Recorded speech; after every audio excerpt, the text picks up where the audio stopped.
Oh wow, do I have some goddamn thoughts on this game. Final Fantasy XIII-2 is a game at the time of its release I honestly didn't expect to happen in any capacity. I was still firmly within the FF13 Indifference squad, listening to X-Play reviews which weirdly scored the games highly while making them sound unappealing because X-Play had terrible writers frankly. Where was Kingdom Hearts 2 during Hurricane Katrina, eh? Oh, I wish there was something we could do about it. Harry, there is. Really? For the cost of sending an email, we can vote for Shin Megami Tensei Nocturne. Okay, except for that sketch. And I just didn't have any major interest in giving it a chance. My JRPG indifference was heavy during my mid-high school days. I didn't know where I was with them, and all I really cared about playing was like Blaze Blue and Kingdom Hearts. But it always stuck in my mind. Then I heard the bangin' soundtrack.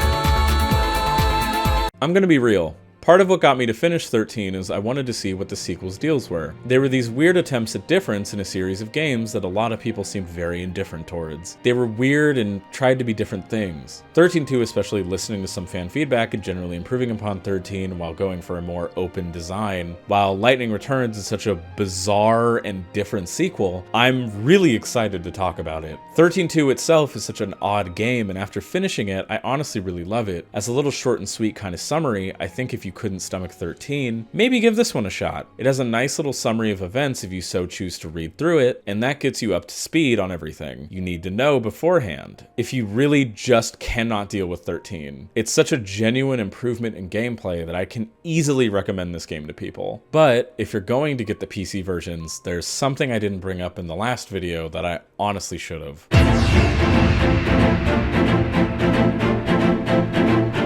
I want to start this one off the bat with the PC port. Now, Square's PC ports generally can be a mixed bag of quality. FF13 being the first of the modern FFs to get a major current PC port, not by Eidos and not being one of the smaller scale PSP, DS, etc. remakes. The release of this was a big deal at the time. It was a sign that Square was finally possibly more invested in seeing how modern FF games would fare on PC. Fortunately, to my knowledge, these at least did well enough for the other two ports to happen, and probably helped them see the PC as a viable market going forward for their games. Unfortunately, the ports for FF13 and 13-2 are absolute fucking disasters, and given the response they gave to the backlash, they absolutely knew how fucked 13-2's especially is. So FF13's is bad, but it's not on the level of 13-2's port. I fucked up by not bringing this up last time, but it is what it is. FF13 mainly suffers from a lack of options and actual settings to tweak. The most you get from the pretty pathetic launcher is shadow settings, resolution, whether you want the game full screen or windowed, there's no option for borderless, whether you want the game to have English or Japanese audio, which,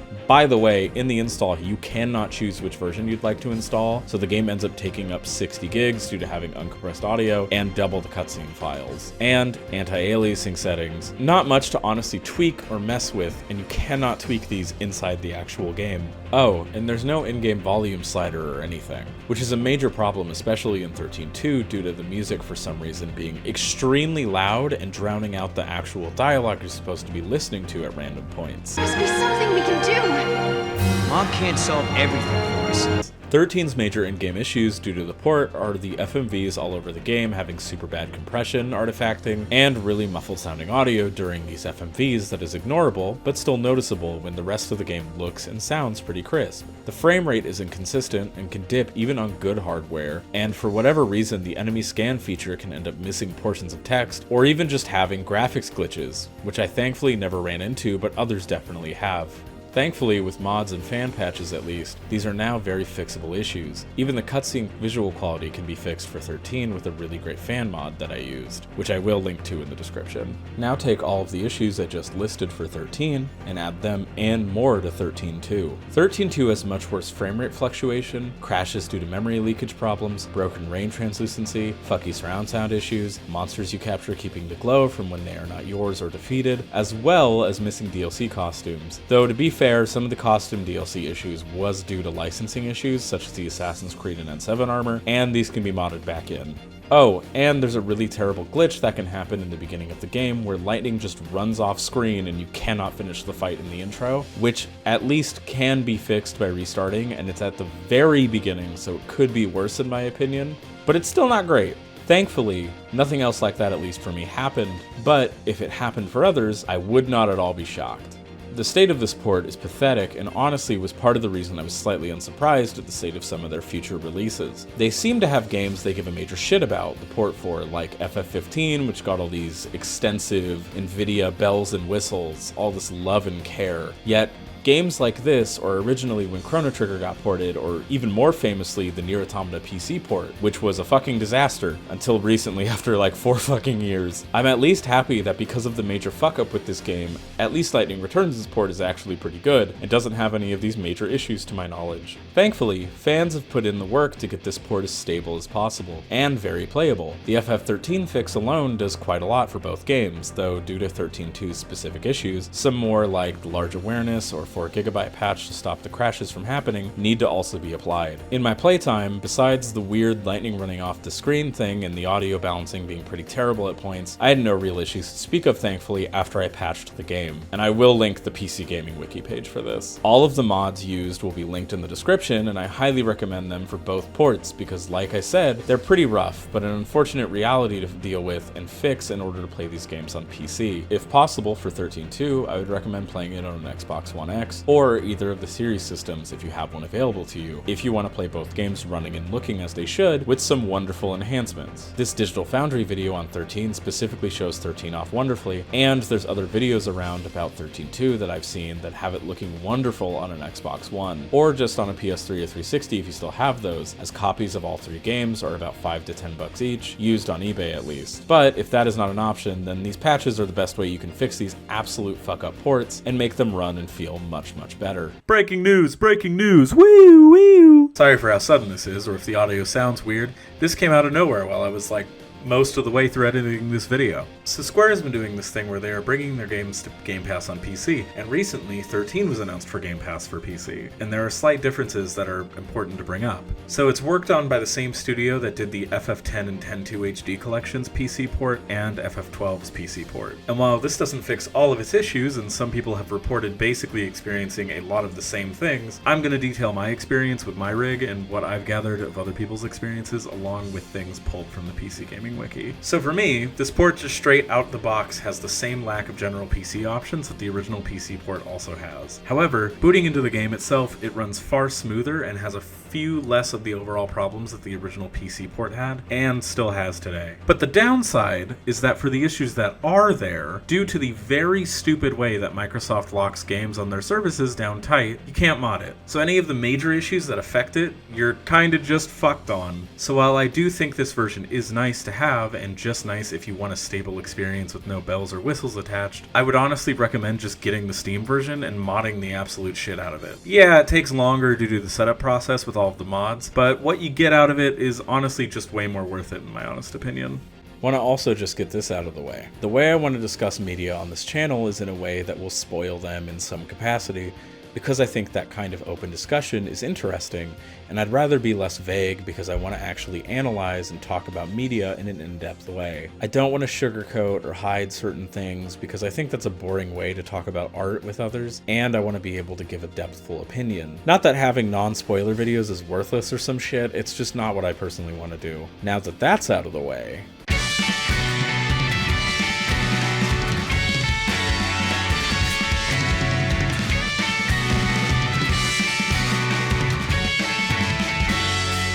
now, I'm not going to repeat myself on an explanation of 13's mechanics because everything is relatively unchanged here as far as the base stuff goes. So if you need a refresher, watch the gameplay section of the first 13 video. Combat is the same, roles work the same, paradigms operate the same. You just get general access to everything far earlier. Like you get paradigms within the first hour of the game, which is a huge improvement over having to wait a few hours in the first game to get to why combat is actually really good. One of the key major differences is how enemy encounters work in this game. Instead of just being in the field like was common in 12 and 13, for whatever reason, the team decided to backtrack on that and make the fights random encounters again. But in a way that's, while slightly less annoying in aspects, is more annoying in others, especially in the final dungeon. One good thing they add is the ability to actually tell if you've gotten a preemptive strike on enemies. So, when enemies spawn in, a little wheel at the bottom appears. If the meter is in the green and you hit the enemy first, then you get a preemptive strike on the enemy. If the enemy touches you or you touch it, then it defaults to yellow and it's a normal fight. And if the meter runs out, it defaults to red and you can't back out of the fight via the retry option and must finish it. I think this is much better than 13's vague, walk into its back and hope that it doesn't see you and you get it system. Plus, it just makes getting into fights a much faster thing, instead of some in 13 requiring you to wait until the enemy returns around fully, which is nice. Plus, you can avoid most fights pretty easily, which is nice if you don't wish to engage with certain enemies or something. Now, where I have a problem with this random encounter system is they always spawn the enemies right on top of you. Instead of just being able to see them in the field and having a good chance to avoid some of them if need be, you have to deal with these fuckers spawning right on top of you, and while you can, thankfully, just back out of fights, in some instances, you can just end up being stuck in a loop of trying to get away from what you're fighting, since it just keeps endlessly spawning right on top of you. Thankfully, for most of the game, it's not a huge issue, since most things are easy to deal with, which at least is a kind of mercy for the player. But unfortunately, the system makes the whole thing feel out of your control, when 13 didn't have this problem at all. Plus, it had enemies generally around and littering the areas in order to make each zone feel hostile, or at least lived in, outside of the city areas. It made the wilderness or other areas feel either guarded or slightly intimidating in the last game, and that was really cool. Like, different monsters wandered around different areas, and one of the things I actually loved about Grand Pulse was that you saw tons of monsters just traveling in packs, or wandering around, which was just really neat. In this one, there's no wildlife to really be seen until the enemies just spawn on top of you, which just makes the general worlds feel a little more empty, even with their overall personality and charm in the little details carrying the rest. Now, for combat itself, the major difference here is that you only have control of 2 main party members, instead of the 6 from the previous entry, which makes sense. Less time to have to set up your characters, especially with Sarah being from the last game, more time to introduce Noel, his whole deal, and how quick it is to develop both of them into fairly capable fighters. Now the trick here is there is no permanent third party member ever throughout the game. Sometimes a character like Snow comes in to assist, but what this game majorly adds is monster collection and paradigm packs. Now, your paradigm pack is your little monster squad. You capture monsters via fighting them. Different monsters drop at different rates and at different limits. Different monsters specialize in different things as well. Some are commandos, some are ravagers, etc. And you use them as your third party members, so you pretty quickly have the full party combinations. Though you have to be careful and make sure you keep your monsters leveled, with you feeding old lower level ones into the newer stronger mons you find as you go along. You can even name them or put little trinkets or clothes on them, which is fun. Fabio and Dino were worthy sacrifices for Aqua. Using items you get through CHOCO-BOCO-LINA, who I'll have a tangent later, I promise, she's just so great. You can level them up in the Crystarium and develop their skills further. Some end up capping out in there much earlier than others, and some get much better stats the farther you get into their development. It all varies, and monster collecting is so easy and takes basically no extra effort that it's a breeze to get good monsters and level them quickly, to the point of just being able to melt most fights once you get a great monster, or honestly, even just a decent one. Like, one of the biggest problems I have with this game is how easy it is, which, hey, for you, that may be a positive. I don't mind games being easier or harder, and I'm glad this game has difficulty options, and more games should have said options unless the game is going for something specific, honestly. For me personally, I'm just very disappointed how much of a cakewalk normal mode in this game is, until it just kinda isn't right at the very end of the game. It becomes an absolute joke about halfway through the game if you're even basically leveling and being attentive with your monsters and their leveling. While there are wonderful improvements to combat, like animations in general being even quicker and snappier than 13, making battle feel even smoother and more fun to engage with, it feels like general encounter design was just very sloppily done. In the beginning, you feel the thrill of 13's combat as you are still leveling, earning your skills, and learning the monster system. However, at some point, every enemy group ends up feeling like trash mobs. The combat in a way becomes the press X to win that 13 really wasn't at all. And yeah, some enemies still need you to switch roles, but it just feels far more mindless than 13's really good balance and strategy. And the thing is, I didn't go out of my way to grind or anything like that. I did some side missions from time to time, but otherwise mainly focused on the story. This feels like less of an exquisite dance like 13 was, and far more of a light twirl you do to warm up before the big dance.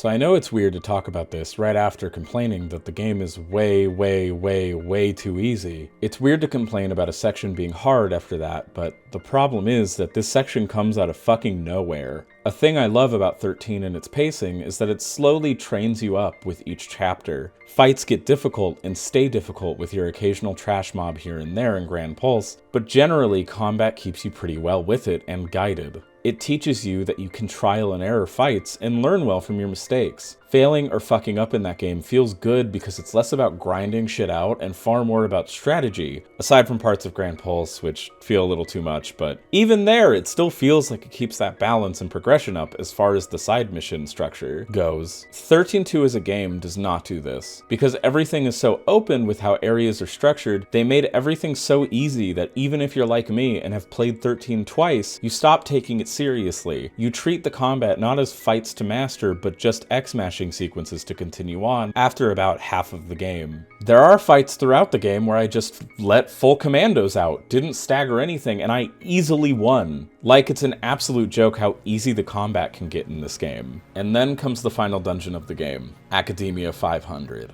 The enemies in this part are harder than most others in this game. They all hit like trucks and force you to strategize, which is a good thing, but it comes so absolutely late that it feels far too sudden. There is no adjustment period to the enemies. You just get your shit pushed in, which frankly just isn't fun. It feels like the game taunting you for saying it was too easy instead of just having better difficulty balance throughout it. It's also a fucking moving floating maze with platforming, and with the way the enemies spawn in this game, they will just end up right on top of you when you are just trying to make it to another goddamn section of the maze, since you have to slowly wait for pieces to move and get into position, which ends up making certain aspects of it even more annoying and frustrating than anything. But frankly, this isn't the most wild part. Even if, say, you're unprepared for this dungeon the game didn't really properly subtly prepare the player for like 13 did, at the very least, getting through that part is relatively fine and very doable. No.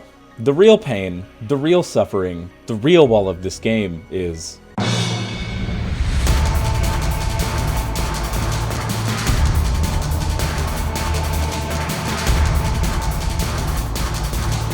final boss of this game is a fucking gauntlet. It is like nothing you have fought before it within the story. The other bosses in the game could pose a bit of challenge, but more in health numbers than an actual strategy required, with there being some standouts. This fight in particular starts off in a way where, even with the worst team, it is very hard but fairly doable. It's able to be dealt with. Caius and his forms are pretty easy to deal with once you get what he's doing. Not this absolute fucker.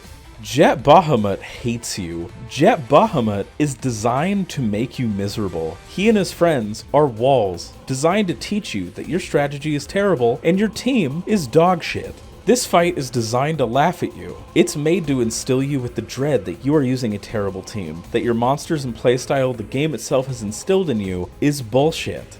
This fight is Toriyama himself staring you in the eyes and laughing at you as he's succeeded in lulling you into a false sense of security. You let your guard down, and now he's choking you at full force. And honestly, I actually really love it. Me thinking that the game doesn't teach you well or set you up for this fight at all doesn't mean I don't think the fight is good. I think it's quite fantastic, actually. I spent hours, days actually, trying to beat this fucking fight. I looked up where to get better monsters and strategies other people used in order to get an idea for my team structure. I actually engaged meaningfully with a fight in this game in a way the rest of the game really didn't get me to do much. And even when you have a good team, the fight is still pretty goddamn hard. Jet has fun tells and ways to signal that you should get ready to block certain moves that can straight up one-shot or wipe your team. It's actually really fantastic. It's a harrowing fight that puts you on the edge of your seat. I remember when I beat it, I got so excited I ran into my office in my apartment and hugged the shit out of my girlfriend. It's a cathartic fight I wish parts of the rest of the game had. 13 has more fights like this, fights that require you to think and plan more. Honestly, if I was a little more careful, I probably even could have beaten it without grinding any.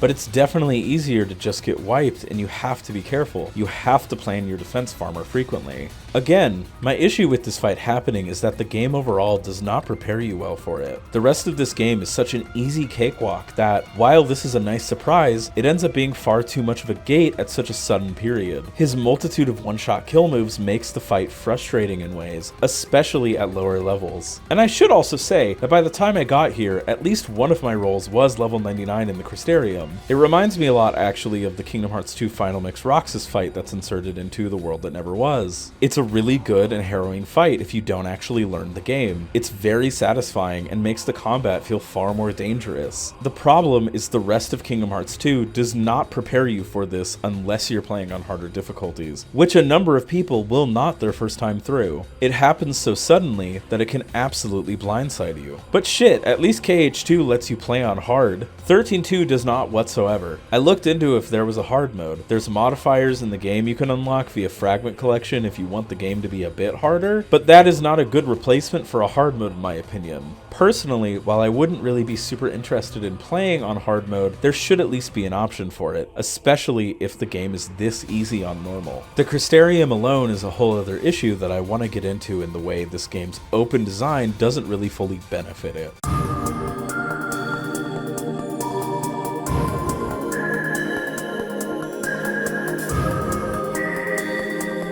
The Crystarium in this game is weird.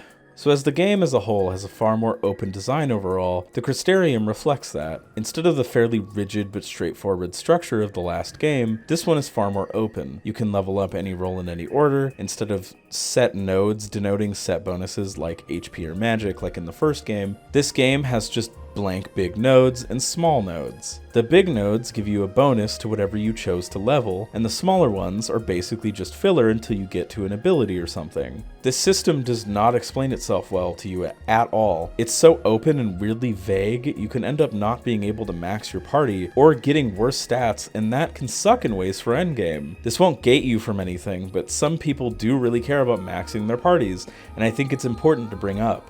Personally, I just find it annoying because when this system was first presented to me, even with the tutorial, I was just confused as to how it worked. Its rules were vague and confusing. I wasn't sure if I was gonna fuck something up going willy-nilly. Accessories are tied to this system because instead of just being items you equip alone, they're items with a certain fill limit. You can only have a limited capacity for accessories equipped, depending on how much room they can end up taking up. Some items can be 35, some can be 75, and some can be the full 100, which is your max for accessory equipping. I personally have always hated systems like this in RPGs. It's limiting and honestly not fun to limit what I can and can't equip based on some arbitrary number that doesn't make any sense to have in the first place. I just don't get why this was necessary and why it couldn't have just been unlocking more slots for accessories as the game went on like last time. Like looking into the way Crystarium leveling works via guides on Steam or other places, other people who have mastered this game even say this shit is confusing, makes no sense, and operates on arbitrary rules that apparently correspond with odd and even numbers, which like, why? Also, it's one of the few things in the game you can't actually rewind, which is weird. It's way too weirdly complex for its own good, and it doesn't tell you anything actually important about it for the sake of openness. This game has pretty good and fun open design, but for all the design choices to make this game more open to the player, this one is one of the worst ones. I feel like they could have opened the Crystarium up in a way that didn't completely suck like this. Now,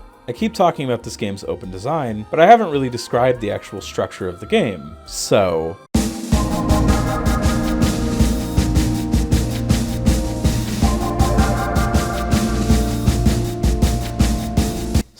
unlike FF13, which is fairly linear most of the game, and open for like one chapter, this game has a linear plot to follow and a bunch of side areas and time periods you can go do side quests and side stories in, as you go along via the time travel system known as the Historia Crux, which has fucking bangin' music, by the way. The whole game, you must find objects called artifacts in order to open gates and move to the next areas or timelines and so on. For the side gates, you must find objects known as wild artifacts in order to go anywhere with those gates. Throughout the game, you can choose to go through side time gates, which are littered throughout the game, leading you to side quests, new eras, side stories, just cool, neat things to discover. It's real fucking cool. Plus, unlike a certain gigantic fuck-off field, this game actually has interesting and fun side content. There's a lot of neat and creative ideas they cram into every era, even if they do reuse areas with just different set dressing to show parallel timelines or future timelines. Like, my favorite ones consist of going to U-Shift Ma-Shift 100 and 110 and doing the Red Anguish Orb side quests. They're interesting quests about people swallowed up by paradoxes, regretting things they have or haven't been able to do, helping to be able to put them to rest and learning about them a little bit and their loved ones. Plus, the fragments you get from these side quests clue you in a bit more about the Cirrus's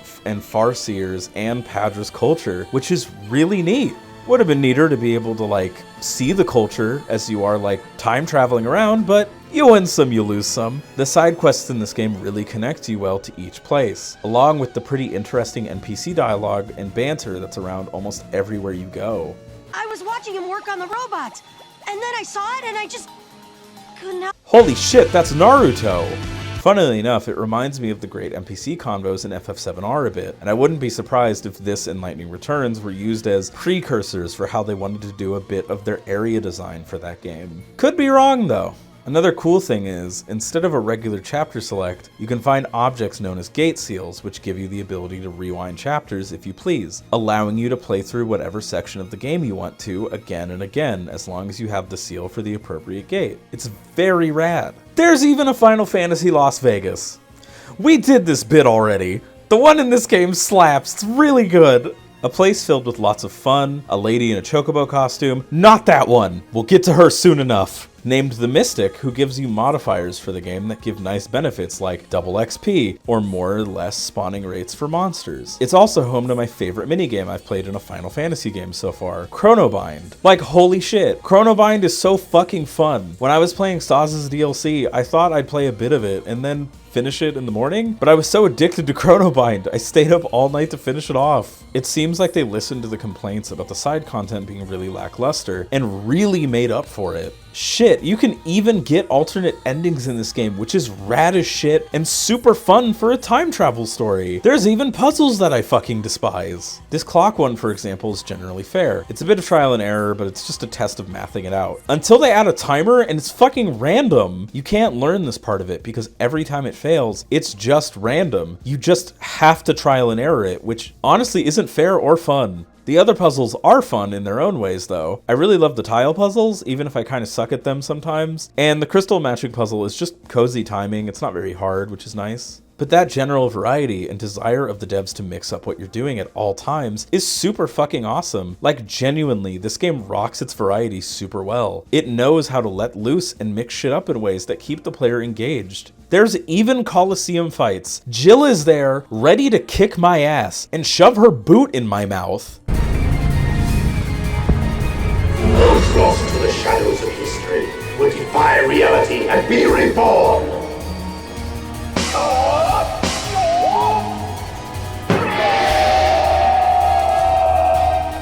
Can't be. What do you suppose I am? A ghost made flesh? A servant of chaos?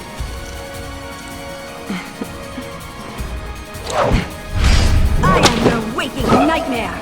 There's even hidden treasures that you can chuck Mog at. The game gives you a move where you can chuck your Moogle friend, Mog, like a goddamn football, and he'll bring you back either the treasure or just something else he can find if you just chuck him in a random direction. I had way too much fun with this mechanic, by the way. The way he bounces around is just really fucking funny to me. One of the things I especially love is each area having a special gimmick to it. Some have you controlling weather to cause different monsters to appear or disappear. Some have you messing with gates and playing eels and escalators. Some having you do a lot of puzzles, some having you avoiding monsters with spotlights. There's so much variety this game is just hitting you with all the time. There's always really cool shit going on, and I fucking adore it.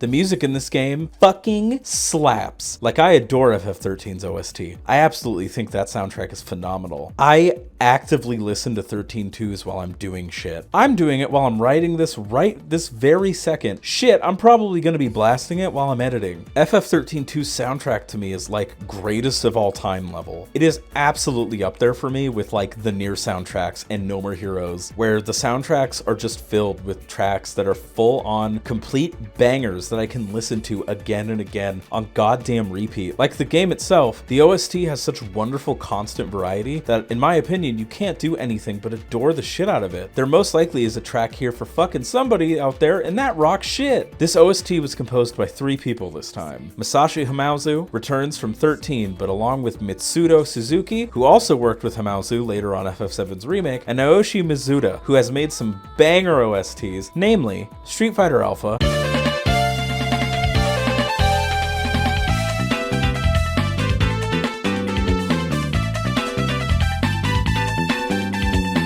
Darkstalkers 3,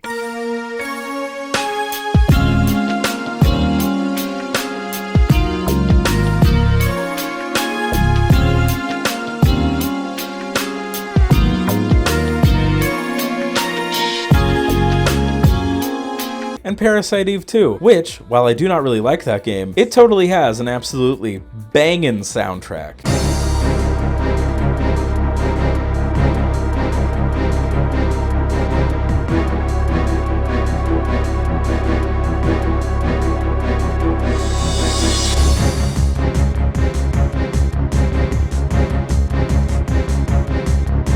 These beautiful men all come together to make this beautiful, variety-filled, EDM-ish, orchestral, guitar and violin-filled masterpiece of a game soundtrack, with some absolute fucking bangers such as New BODHUM,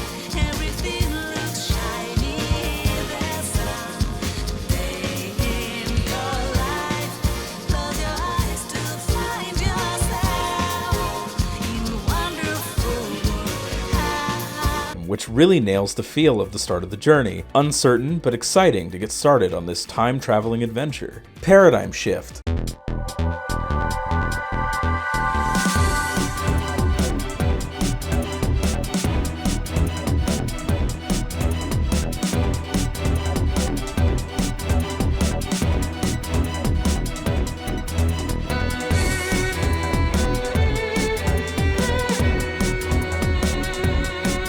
which has this just good, danger-filled, exciting vibe to it, which is perfect for some of the battles. Both of the fanfare tracks, which pop the fuck off.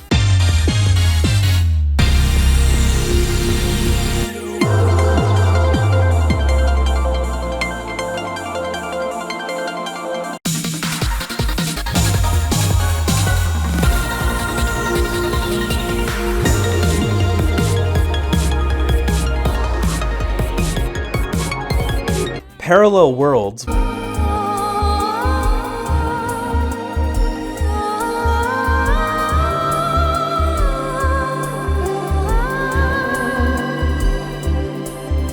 which takes the motif of Missing Link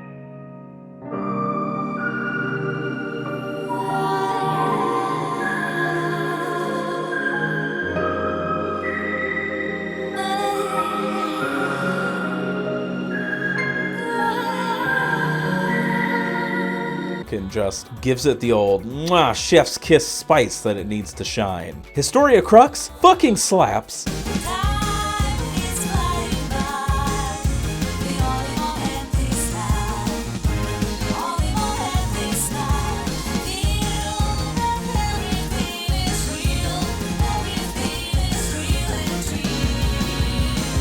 And don't even get me started on Serendipity, fucking Huey Lewis and the News ass beat.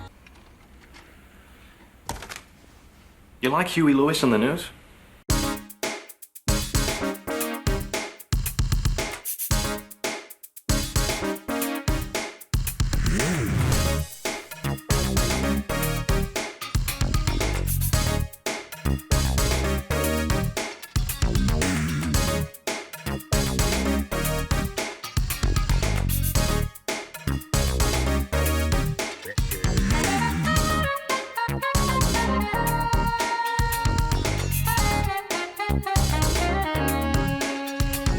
Oh, and you want that melancholy shit, huh? Real sad hounds, are ya? Let me tell you about Tears of the Goddess.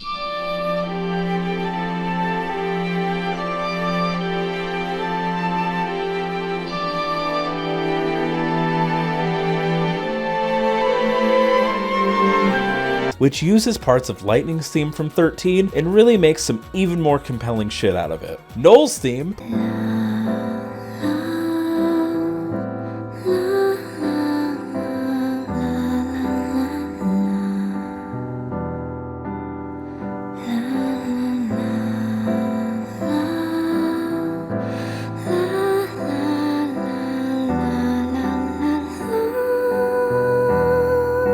perfectly captures the vibe of his character. This sad but hopeful youth trying his best to do anything to save the timeline and protect those who matter to him the most. Shit, they even got a corny rap song. Place in my heart, a place in my mind, a prayer for the souls that are running out of time. A fight to live, it's a fight to breathe.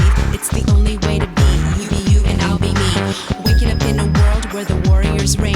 The pressures of life drive you literally insane. Don't be ashamed of your race or the place that you're from. Stand strong to the end, till the battle of the world is won. Featuring Amy Blackschlegger. I hope I said fuck. Featuring Amy Blackschlegger on vocals. Yes, that one.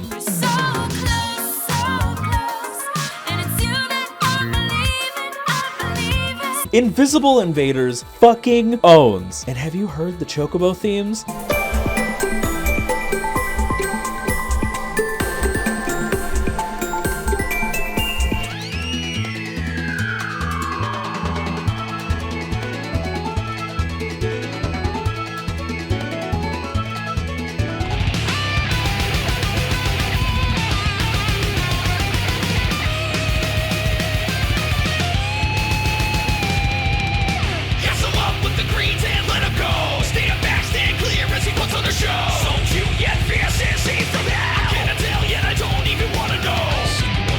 And the guest singers they get on these tracks. Holy fuck. Amy Blackschlegger was already mentioned, but also Auriga. Yes, that Auriga. Rest in peace.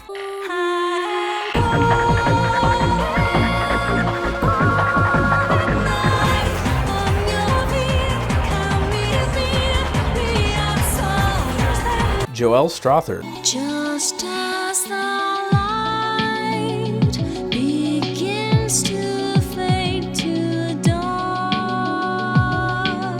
David Whitaker. Worlds collide and people fade, seeking gates through timelines we've all prayed. Let's fix the past, trade it now to see smiley faces. This hope, heart of chaos cannot take, paradoxes must break. Who along with Amy tend to work with Hiroyuki Sawano quite a bit as well. So it seems there's no other choice but to go all out. Stay with me and let's stand out. Tell me more, what's going through, what this song is saying. Michio Honda.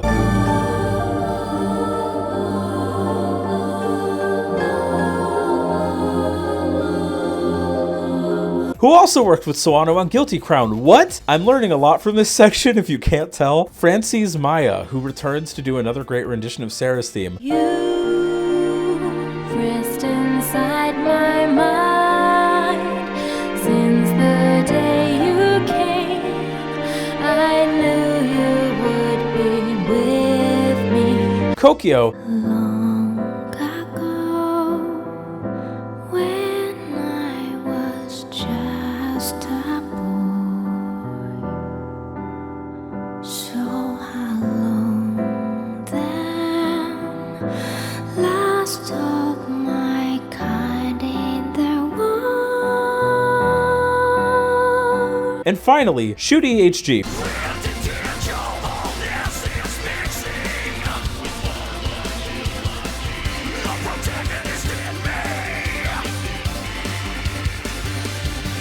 Who I've never heard of, but apparently is the singer of Lock and Load from DMC4.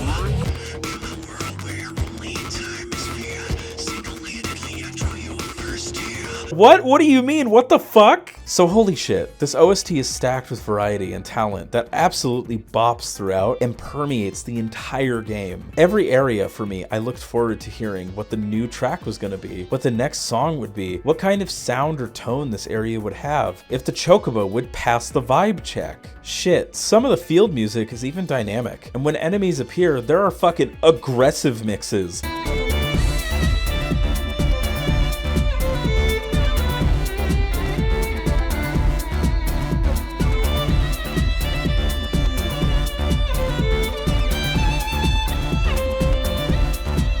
Which are even more pumped up and going. Like the DJ hit the record and said, "We making this a club beat now." This soundtrack is phenomenal as fuck, and more people should goddamn listen to it. If you take anything away from this video at all, please listen to the soundtrack. I beg you. How do we fight him? This is not your battle. There's something else I need you to do. What? Bring my sister to me.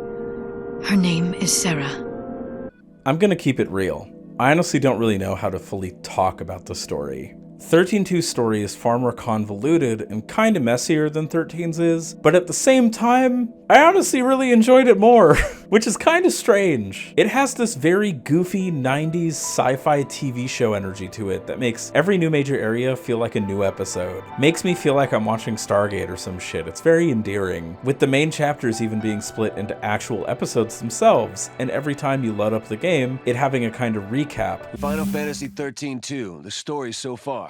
Which is just a really neat and fun stylistic choice. So the main thrust of the plot is Lightning is up in Valhalla, right after the immediate end plot of 13. Etro, the goddess of death, kidnaps and tasks Lightning with protecting her from a man named Caius, a guardian for a future-seeing Cirrus named Yule, whose main goal is killing the shit out of Etro to do whatever he thinks will save Yule. So, Lightning, feeling matched and at times outmatched by Caius, sends a boy named Noel who traveled to Valhalla by accident in order to find Sarah, so the two can stop Caius from breaking the timeline and getting everybody killed. A weird detail too is after Lightning disappears, everybody who knew her says that she sacrificed herself with Vanille and Fang to hold up Cocoon, and Sarah is very torn up about it, not understanding why she is the only one who remembers what actually happened.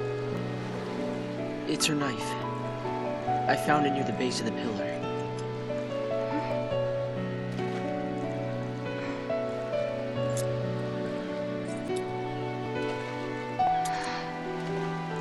Snow. Sarah, I'm sorry. She must be inside the pillar. Lightning's holding up Cocoon, along with Vanille and Fang. Wait, what are you talking about? She was right here a second ago. I saw her. We talked. She gave us her blessing.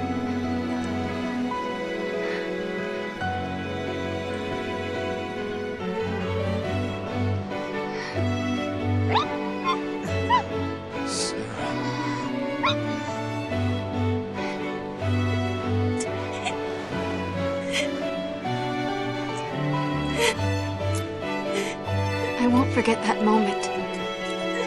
Lightning was happy. Happy that Snow and I were getting married. She laughed and said congrats.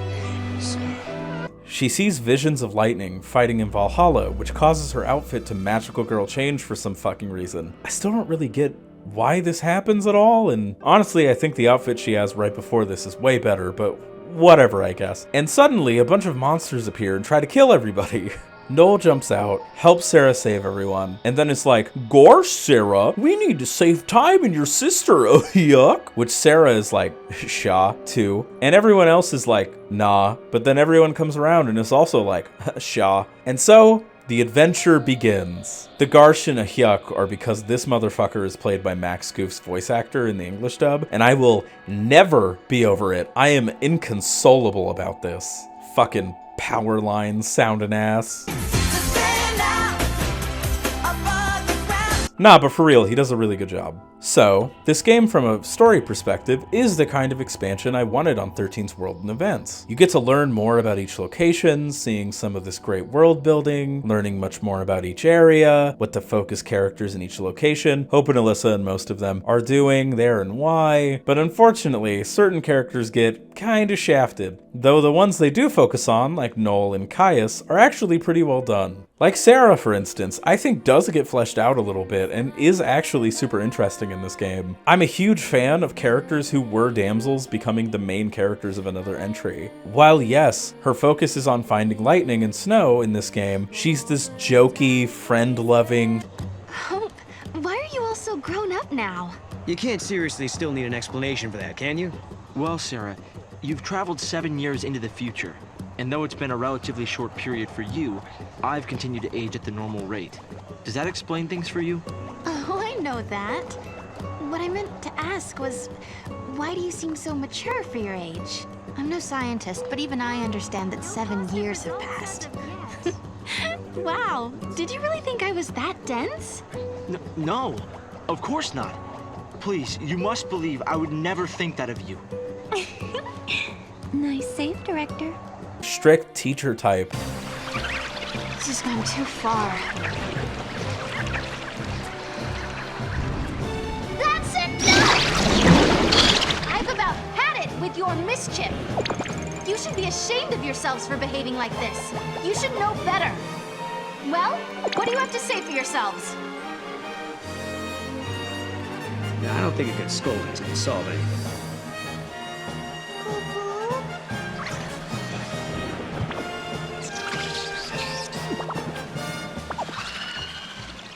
They said they won't do it again, Kubo. Huh? No way. Who cares about the world around her? She wants to save and cherish her timeline and make sure that Cocoon has an actual future. She's super endearing, and I really loved her characterization in this game. It must have a core it regenerates from. We can attack that directly. Look! You gotta help us. Search the Fal'Cie for its weak point. Kubo? Kubo, Kubo, Kubo! You can do it!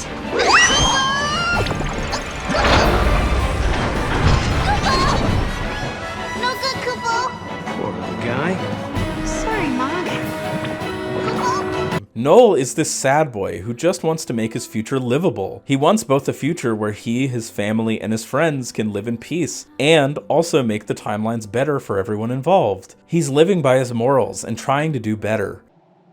I don't care how many times you ask. I'm not killing you. He gets angry when people like Snow just up and try to play hero or leave on their own just to get themselves killed. Looks like I needed the cavalry after all. Maybe going solo was a bad idea. You knew you had no chance of winning. Why did you even try? Fang and Vanille, I guess. I knew it was stupid. But the pillar is getting eaten away bit by bit. I can't just stand by and watch. Not when those two are in danger. You couldn't just sit still and wait for help, could you? Typical.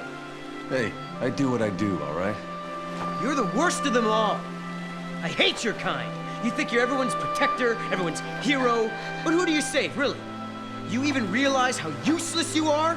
Do you realize what you do to the people you're supposed to protect?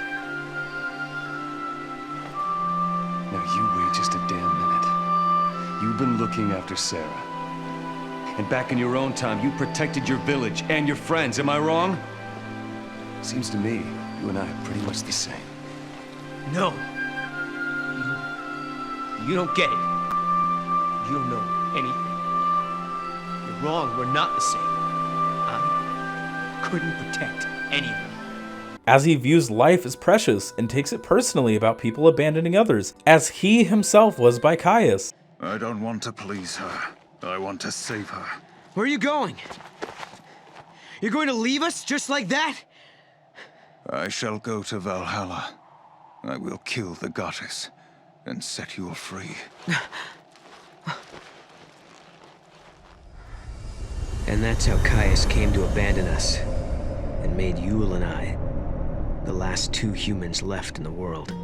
I feel like that aspect of his character too is a sort of response to a lot of the criticism that Snow got in the first game, as, unsurprisingly, that absolute gabagool hasn't changed. He's not the most in-depth boyo, but I love what they did with Noel, and I adore the dynamic between him and Sarah. Now, the returning characters from 13 don't get much. I can at least give it the pass of, this isn't most of their stories, which is honestly fine. The only true central characters who fully matter within the plot of this game are Lightning and Hope. Even then, mostly Hope, which I think is pretty nice. While you don't learn much new about Lightning, you do at least get to see how Hope grew after the events of 13, and how they shaped his outlook on the world. This series continues to do him right, and I think that's really cool. He's matured so much since everything in the prior game, to the point where he has tasked himself with making sure Cocoon can continue to exist, no matter the struggles or obstacles in his way. Homie is ready to fucking die for this shit. He cryos his ass for 400 years for this shit. How did you get here anyway? This time capsule of yours, it doesn't work like a gate, does it? In simple terms, we just put ourselves to sleep for about 400 years. The device cannot actually travel through time, so there's no going back to the past. That must have been a tough call.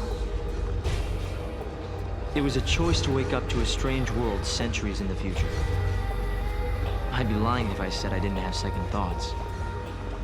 What about your family? You'll never see them again. That was no longer an issue for me. My father had already passed away by then. I had no one to leave behind.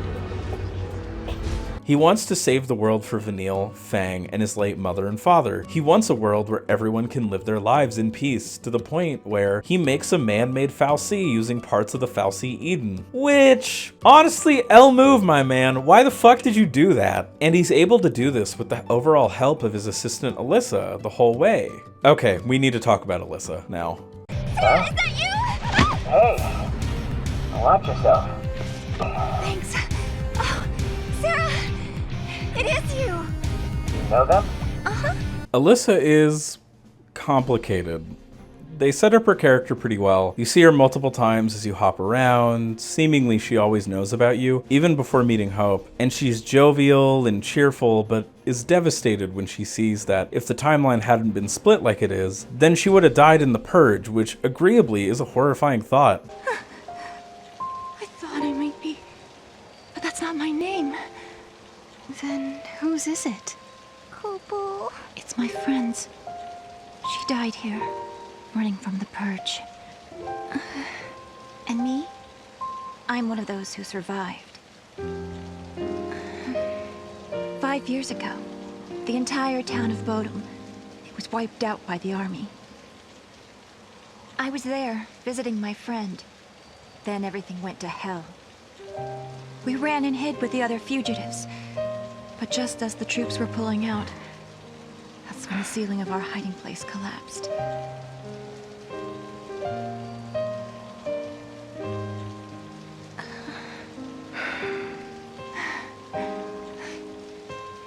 Ever since then, I've had the same dream. I'm trapped under rubble. It's dark. I'm in pain and I can barely breathe. The next thing I know, I rise out of my body and I'm standing before this grave. And the name written on the stone, it's mine. Somehow being alive in a world where she shouldn't even actually exist anymore. She encourages you on your journey, but from time to time seems to act in pretty suspicious ways. But these small things are fairly ignorable, so you might not think much of it. But then, in one of the final scenes with her, she gives you an artifact that she says she just found on the ground somewhere after a paradox was resolved. And look what I found. It was lying next to the gate. Which is odd, to say the least. And then this happens. Kubo? See ya.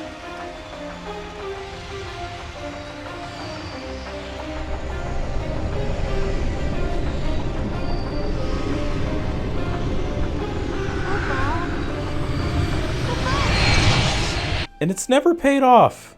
Or so I thought. So while I was doing research for certain things about this game, I figured I'd take a look through some of the extra endings. One of these endings boggled my fucking mind. I'm going to play a chunk of it before I say more. We have to hurry. Are we gonna make it? You better! Huh? What? Director! What's going on? Don't move! You're under I'll arrest. take this. Give that back! Did I hear someone call for a hero? I think I did. No! Thank you. Give it up, sweetheart. We're on to you. We know everything. Like the fact that this artifact is booby-trapped. We also know that someone gave this to you. Someone like Caius.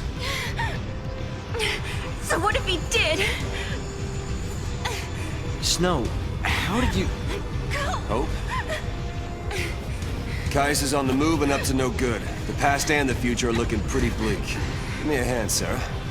Huh? You can't just drop a bomb like that and take off. You always do what you want, even if it means leaving people behind. You haven't changed at all. Okay, sorry. At least I'm consistent, right? Snow gave us some valuable information. Alyssa was working with Caius of all people. If we had tried to use the artifact, Noel and I would have fallen right into some kind of trap. Caius was the one that was trying to change the events of the past. Snow's constantly on the move. There are Caiuses in the past, present, and future, and they all have to be stopped.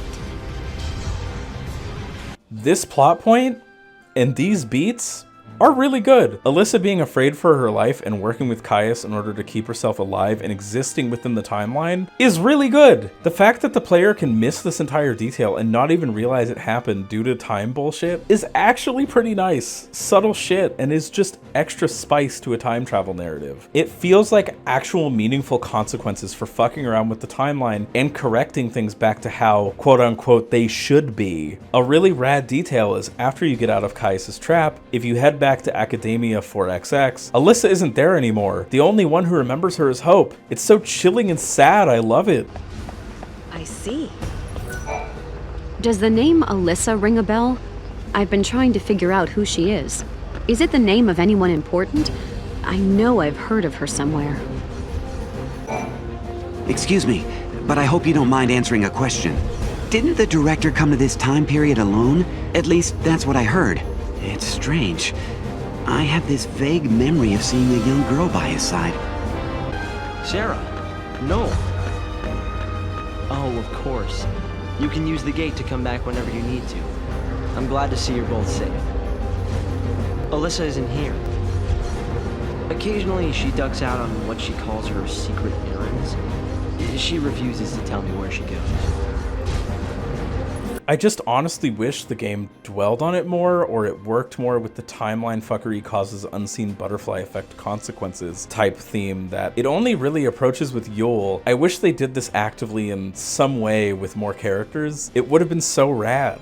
It's such a cool idea, but it's so subtle that you can miss it and you not even realize you missed it. What she was trying to do or why. The issue I have is that I feel like it's almost too easy to miss. I'm so torn on the way this whole idea is implemented because on one hand, I do like the fact that Alyssa's arc is far more given through subtle implications, fragment collecting, and this extra ending. But in another way, it feels like it's so easy to miss that most people can end up thinking Alyssa as a character is shallow with not much depth outside of being Hope's loyal assistant who just disappears at the end of the game, because not a lot of people explore end or post-game content. Though that could be me making an assumption since I myself don't really engage with a lot of endgame content in games. It's the type of thing where unless you are reading all of the fragments and go back to get this ending, you may just not even realize what happened, which is a shame, because again, this is a really good idea.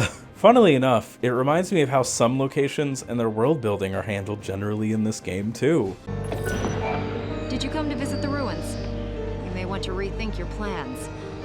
The paradox effect has grown out of hand. A large number of people have simply disappeared.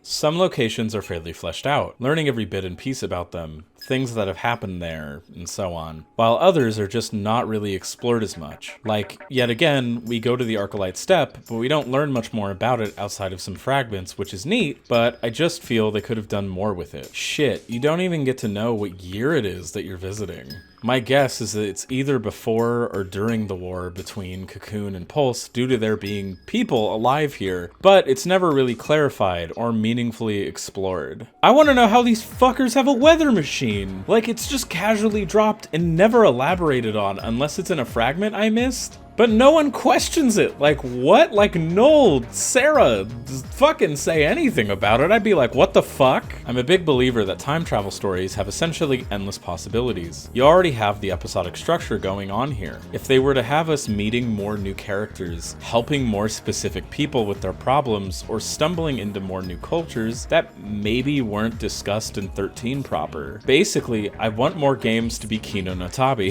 which isn't fully fair, but like, you have a time machine. I feel like it's totally fair to want them to do more with locations, to explore them, to get to know them, to understand the consequences of leaving some of these places to basically die. Like in Academia 400, while you end up solving the paradox, you don't actually save that timeline of events. The fal'Cie just terrorizes that place until extinction forever, essentially, which is mad fucked up, but nothing meaningful about that idea is explored in the narrative. There are consequences for fucking with the timeline, but I feel like the payoff you would get in a much more fleshed out time travel situation just isn't here, and that's honestly a fucking bummer. Some could say the horror is unsaid and instead implied, but it's too unclear to know. I'm not saying this game has to be 1,000,000 hours long with 1,000 stories, I just wish it would slow its pace a bit to do more with its ideas. It's frankly a bit disappointing that more works don't try to breathe even more life into their locations like this game tries to, at least, especially when this game tries really hard to make most locations feel alive and lived in. I just wish they all had more depth and attention given to them. I wish we could have seen what Oerbo was like before it was all fucked up. That would be so fucking cool, but we don't, and that's a goddamn bummer to me. And like, some of the side areas do approach this, which is neat. I like the Brescia Ruins 100 area that is full of mercenaries trying to find the cause of the overall increase in monster infestation. The problem being that there are not a lot of actual characters to actually get attached to, and I wish there was. There are fun little bits scattered here and there. Like there's this side quest where a ghost tells you to talk to his friend. My buddy are out here doing research on monsters in the area, but I can't get a hold of him. Can you find him? He should have some sort of message for me.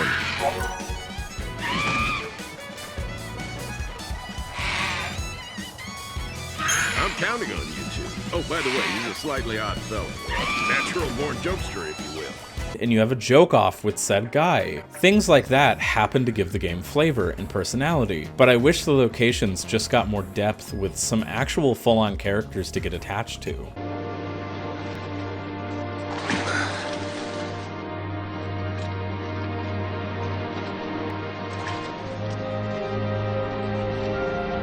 This eternity, it was never your desire. Is that not so? You...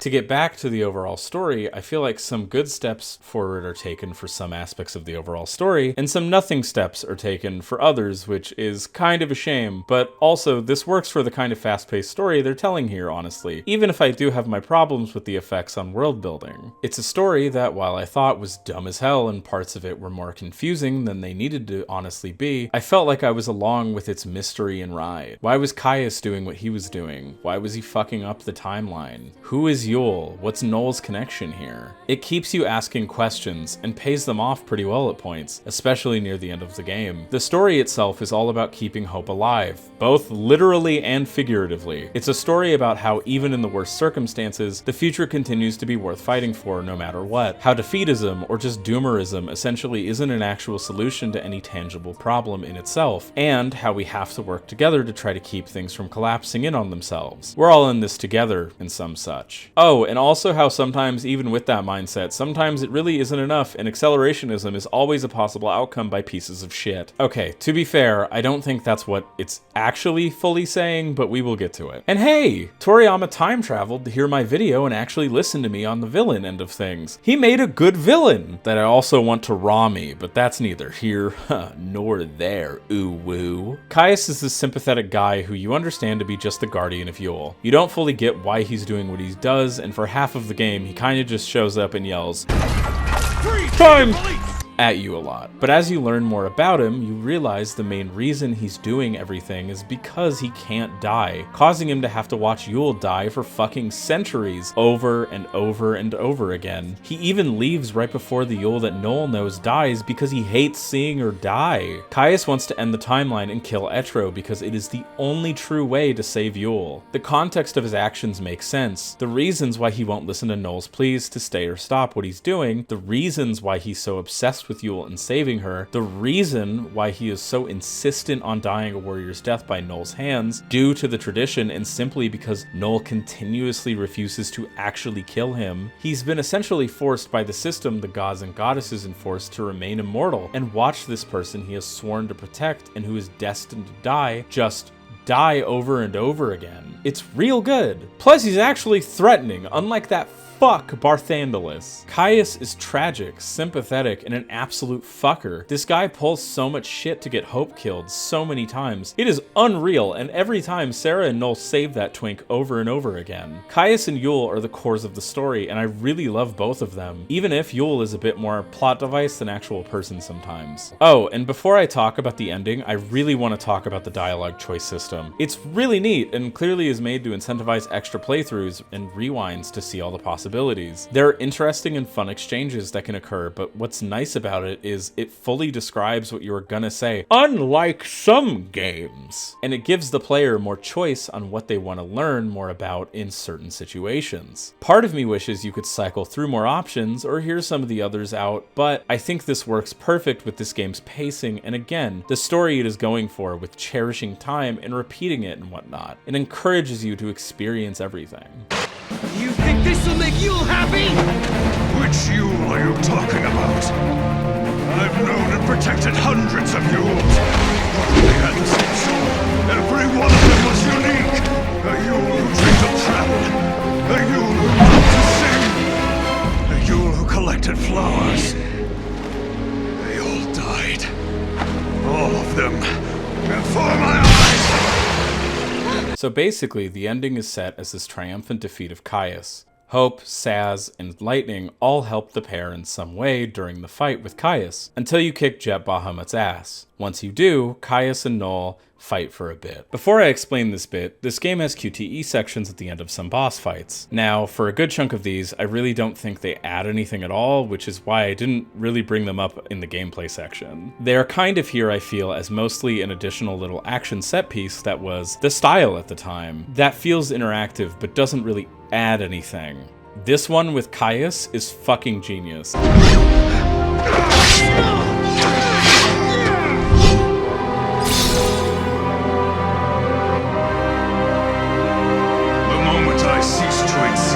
Yule shall be released from her fate.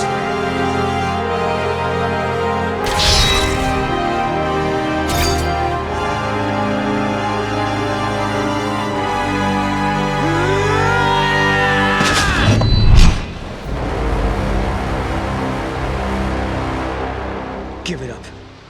I won't do it. Noel doesn't want to kill Caius. He repeatedly refuses to do it to feed that desire of his because he wants to have the happy life he craved with both him and Yule together. But there must be something we could do. There is one thing. Kill me. Not this again. The heart of chaos beats in my chest. A manifestation of Etro. Should this heart stop beating, the goddess will die once again. When the goddess dies, the Chaos is unleashed. The chaos has the power to warp the timeline and destroy the past. I don't know what you're talking about.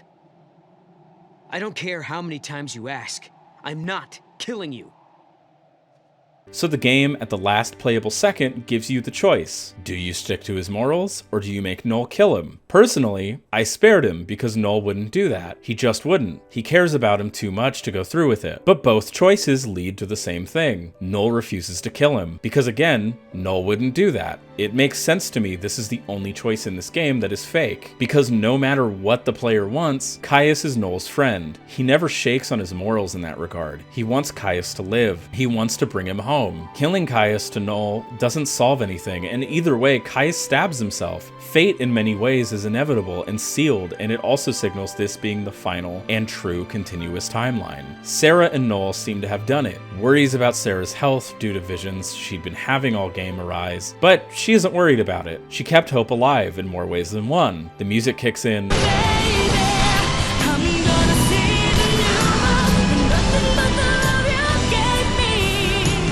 They did it, but then Sarah has a vision, doesn't say a word, and dies quickly in Noel's arms.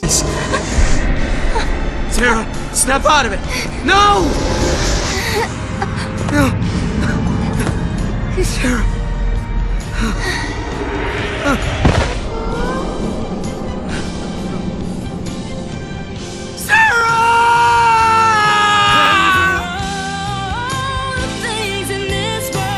They did it at a great cost.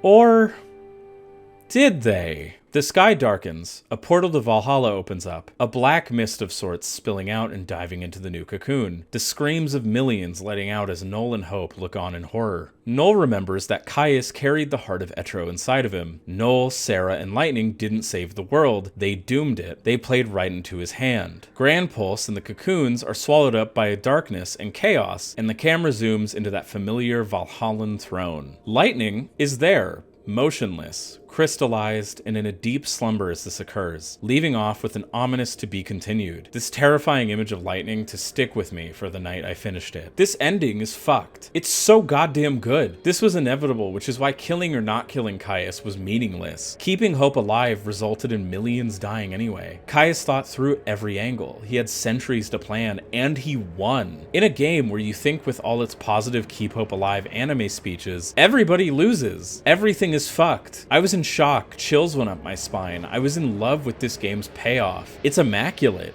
It's ballsier than most FF endings. It's tragic and horrifying, and I love it. The next game, being essentially a World of Ruin game, is rad as shit as a concept, and I couldn't be more excited to dip into that. Honestly, this ending is also why I feel I can forgive a bit of the story being so fast-paced that it blazes through everything. It seems as if this game, while having some good moments and a fantastic villain, is far more a setup, both thematically and literally, for Lightning Returns to fully pay off, and frankly, I really hope it does.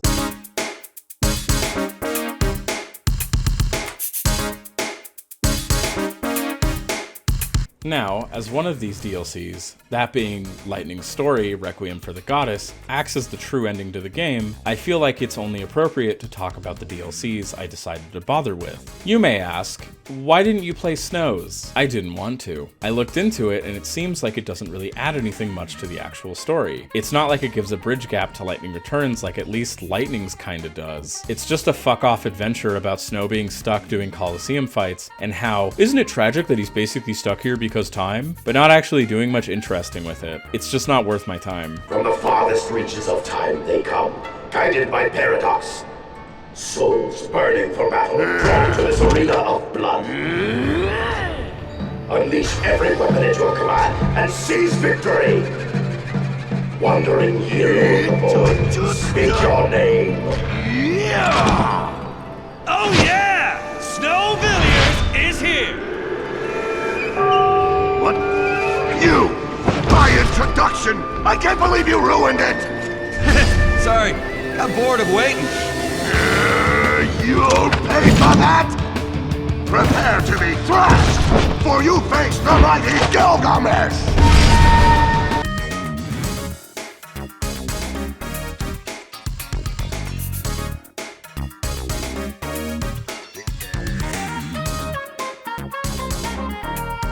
They really don't know what the fuck to do with Sazh, do they? I went for this DLC first as it was just gambling minigames, and I won't lie, while I don't like gambling in real life, I fucking love gambling minigames in video games sometimes. It's just fun. So this sounded like at bare minimum this would be a solid time. The story is fucking nothing though. Basically, it's just a very simple way to explain how Sazh got to the end of the story. He and Dodge were doing a delivery, they both get paradoxed up to serendipity, and Sazh has to gamble to get enough tokens to get him back. Which doesn't make any fucking sense, but whatever. It doesn't explain much of anything, and the best part of it is a little side bit with CHOCO-LINA. I've missed you oh so much! You and your hairdo haven't changed a single bit! Do I know you, miss? You haven't forgotten me, have you? Oh, I bet you're just trying to ruffle my feathers. Anywho, let moi tell you how we know each other. Ready for this? You know, I don't really think I have time for all of this right now. People know me as the Choco-Amazing CHOCO-LINA.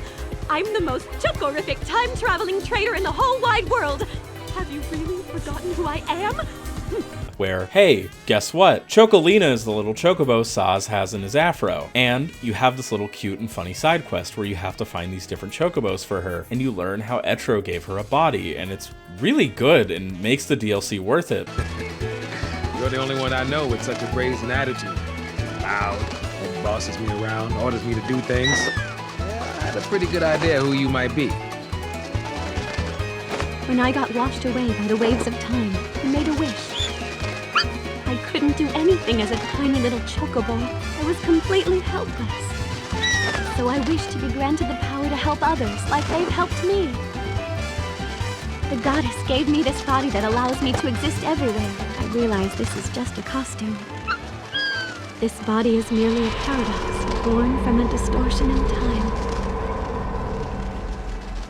Hey, hold up! Where you going? Don't disappear on me. Not you too. Hey, wait! I said wait! Don't you leave me! Booyah! What? I'm CHOCO-LINA, super time-traveling sales girl!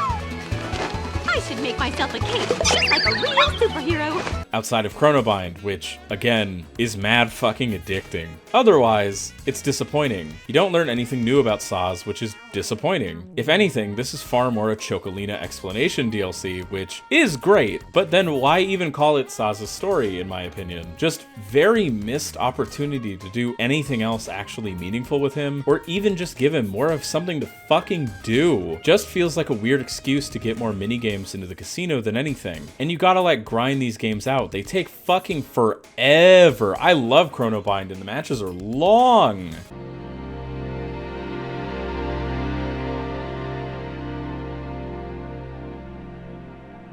I fucking hated this DLC. So this clearly to me is like the devs testing the waters for the next game, setting the blueprint for how Lightning fights by herself in Lightning Returns, and how that will generally work, but clearly not having it all together yet. But also tying it to a dumb as hell leveling system that means you will be doing this fight over and over and over and over again. Instead of feeling like a tough fight, like the great end of the game, it feels like an easy fight made tedious by the fact that Caius has a shitload of health, and admittedly fun but easy tells, and just loops those over and over again. And again, because of the way leveling works, it's less about how you do in the actual fight itself and how long you can last to just level up. You can beat him in Chaos Bahamut at pretty low levels, which I do think is neat, but it takes so long, I'd imagine you would probably just get bored doing it. Like, I feel like it wouldn't be as bad if Lightning could level by just fighting regular enemies, getting a feel for everything before the big fight with Caius, maybe expanding Valhalla and letting people explore it a little, kind of like Remind in Kingdom Hearts 3, adding some fragments, or just fucking anything, like come on. Instead, it's repeating the same 2 fights until you beat it and then you're done. And even then, you have to beat the first fight in a time limit to get the second one. The true ending being half an explanation Lightning already gives you within the full story proper, and the other half showing how she got on the throne, which honestly, you kinda could have just guessed. It's wasted potential and a waste of fucking time. What could have been a far more interesting bridge to the next game is something that could have just been integrated into the actual story from the very beginning. But they just didn't, which just sucks quite a bit. Both of these DLCs just seem like a cheap way to reuse assets to get some extra cash for very little actual return to the player. Besides Chronobind. All hail Chronobind. Due to working on Lightning Returns, and I kinda just wish they didn't. Though I will admit, there's some real cool fucking imagery in the Lightning DLC. Now that all that Analyzing is out of the fucking way.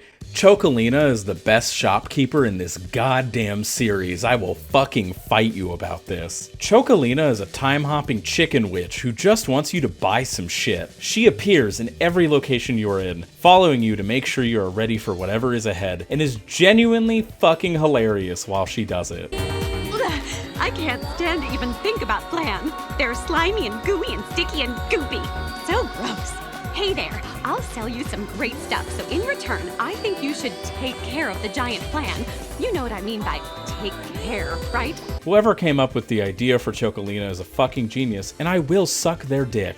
Oh, the potion seller won't sell you their strongest potions, huh? CHOCO-LINA would. CHOCO-LINA's a real one. The fact that CHOCO-LINA is not in more Final Fantasy games as an idea is a crime that must be corrected. Yoshi P, if you are hearing this, put CHOCO-LINA in your game, you fucking coward. CHOCO-LINA should get her own series. Chocobo's Mystery Dungeon? Nah, fuck that. CHOCO-LINA's Mystery Dungeon. Wait, holy shit, she's in World of Final Fantasy?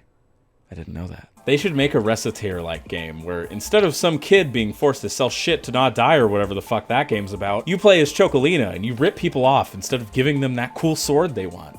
We're friends, CHOCO-LINA, what the fuck? Capitalism! Ho! Anyway, this account is a CHOCO-LINA stan account, and I will take no criticism. Welcome, Master. I am here to serve your every need. Just kidding, CHOCO-BOCO-LINA!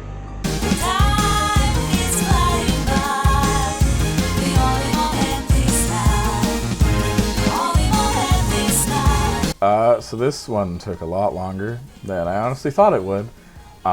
Sorry about that. Main reason was just because of time in life. A lot of things have happened. I got a job, and that's just like the whole process of looking for work and trying to find something to kind of, you know, have income coming in was a lot of shit. So yeah, but now things have finally stabilized. So I finally have more time to work on stuff. Like I finally, basically the back half of like October or not the back half, but like most of October has been just getting this video done finally and like getting back to it. So yeah, next video is gonna be shorter. I want to tackle something that's just a little shorter to give myself a little more room there, and I don't know, also just try to get some more stuff out a little more quick. Without like rushing myself either though. But yeah, I hope you enjoyed this. Like always, ringing that bell, subscribing, all that good stuff helps out the channel. And also have a Patreon if you want to like donate or tip or anything like that. Helps out the channel as well. Thanks for watching. Hope you enjoyed this. The Lightning Returns video will come after a few more things. I want to make a goal of trying to I want to try to have like shorter projects being worked on at the same time as a longer project. So that way I'm making progress on a longer project, but something is still coming out while that is being worked on. So the Lightning Returns video will come basically when it's done. Yeah, I hope you all have a good one, and if you're new, like always, welcome to the Coven.